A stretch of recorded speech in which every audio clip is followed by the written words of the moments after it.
appreciate it. Thank you. The next time is our public comment period. I know it's been a while again. We're usually that within about 10 minutes, so we'll do proceed. We have 3 folks signed up for public comment. Is anyone else here that didn't sign up for public comment that wants to? We have first Randall McCall. Randall is here to discuss an ordinance.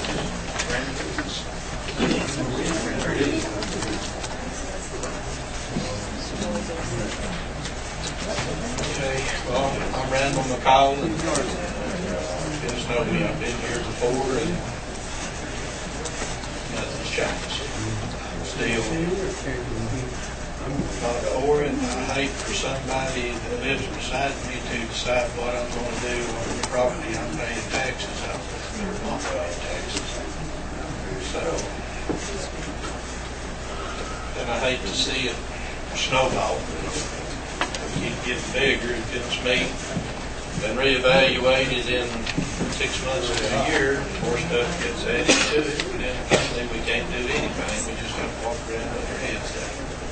And that's the part that bothers me. That's certainly not our. Well, I sure hope. That's bothersome. And just let me encourage you for the fact that they started using the noise ordinance.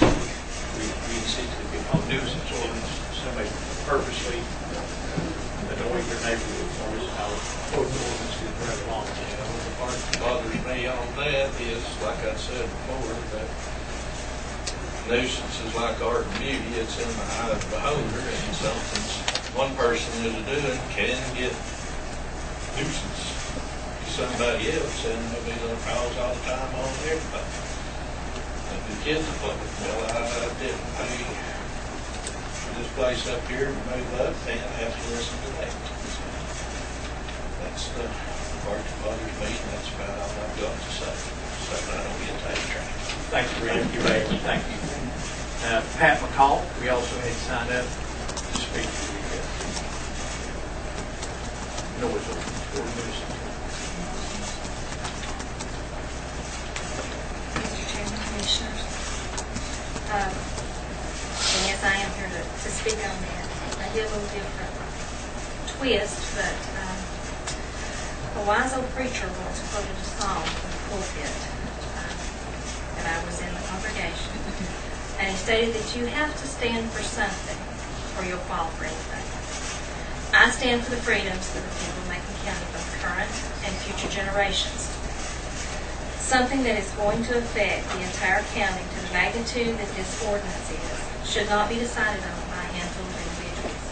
And I do realize that you've been elected to represent 100% of the people of Macon County. And I was reminded of that by one of the commissioners at the last meeting.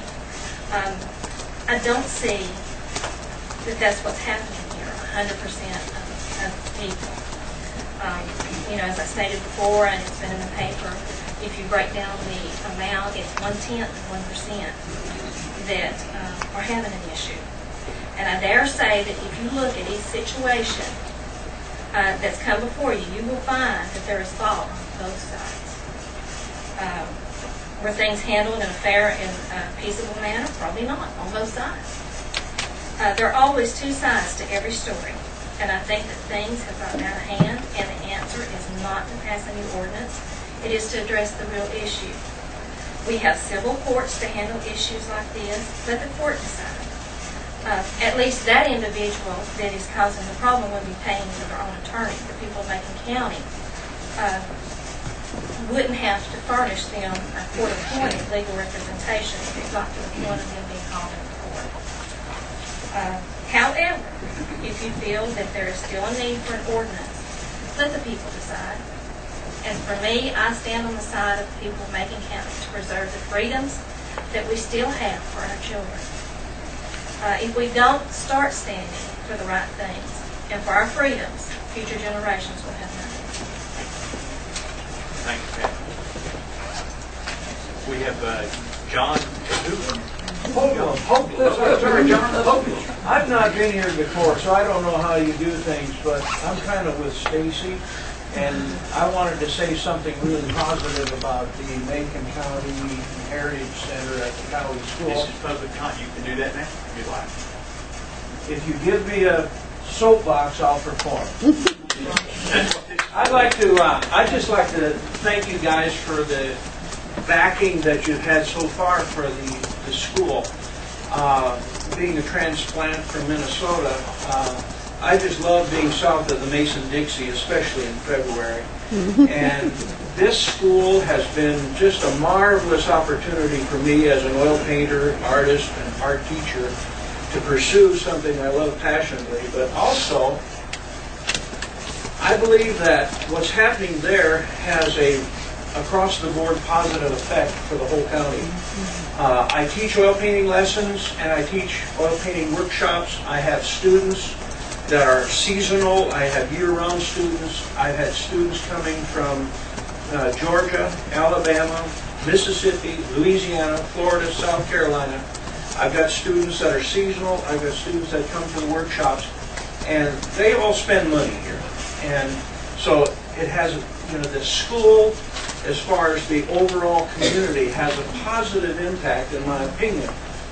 But as far as a cultural impact, thinking in terms of the bluegrass music, I'm one of 2 artists there, and we entertain people about the visual arts. There's the music, there's the pottery, there's the weaving.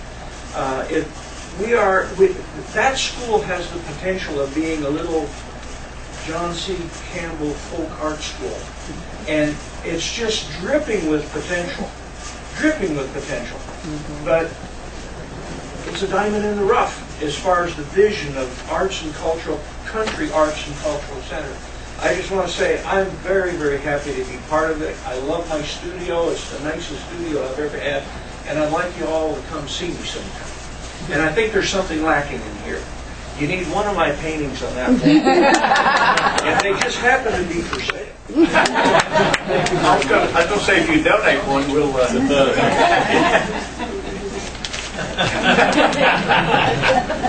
Thank you, John. Appreciate your comments. Anyone else want to speak to the board in public comment? That was only 3 names I had. If not, thank you, Mike. You can place that in the record. Let's see. Gentlemen, any adjustments or approval to the agenda? Actually, I have 2 to remove for the agenda and 1 to add. That's okay. So I'm shorten a little bit. According to their county manager and discussions with their board attorney, I'd like to remove under 9B, the QZAP funding. We're going to get an update on that. You're going to do a brief update. Okay, so you'll leave that on. Okay, I need to work on school. Okay, we'll leave that on there. And I think you did want to remove the, or did not remove the house track. Right. Okay. With no action out of there. No action. Okay. I'll stand correct. I would like to add under 8D, the liaison report from the Rec Commission. I have that. Just brief information from the Rec Commission that I need to report back to the board. Would add that. Mr. Manager, anything to add to that? Yes, Mr. Chairman, I'd like to add an 8E, and that will be Mr. Butler from the Health Department is going to come and ask the board for approval of the Health Department acting as a lead agency on a grant that they received. It's a regional grant, and again, we'll be asking approval to be the lead agency on that. Also, under old business, I'd like to add number 9F, and that would be the consideration of the resolution supporting and authorizing the submission of an application to the North Carolina Department of Commerce in the Rural Economic Development Division. It's part of their rural grant program, and it will be for Macon County to receive a grant from the Building Reuse Program of this division. Also, I'd like to add number 9G, and we will have some consideration for the board to give to some change orders at the Parker Meadows project. And just to clarify, Mr. Chairman, that 9F I realize it was a mouthful, but what that is basically with the hospice house.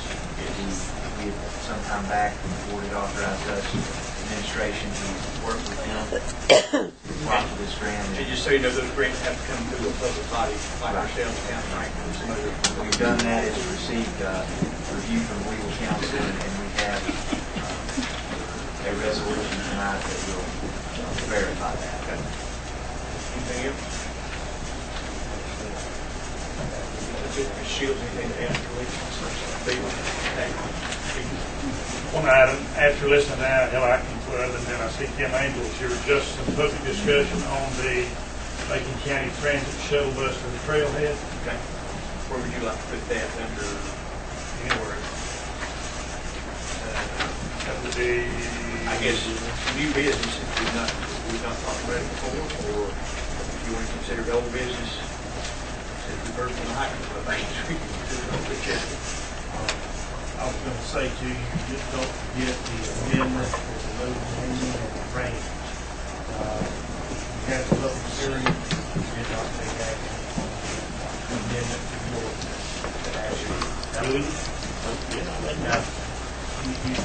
you made a motion, I think, to close the public hearing. No, I'm close to hearing, but Michael, we vote? I'm pretty sure you did. I think, Did we have to close? Consider the recommendation. I did close the public hearing. I understand correct. You're talking to us. I think you were. So Paul, you want to put that under,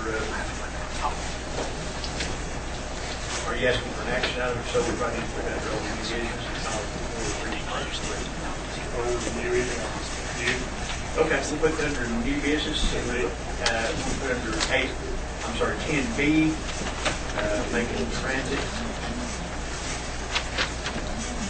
Okay, anything else, Lori? Okay, I would entertain a motion. Motion to approve the agenda today, Mr. Chairman. A motion, is there a second, Ms. Shields? Okay, we have a motion and a second to approve the agenda as amended. Any discussion? Hearing none, all in favor say aye. Aye. Opposed? That motion passes.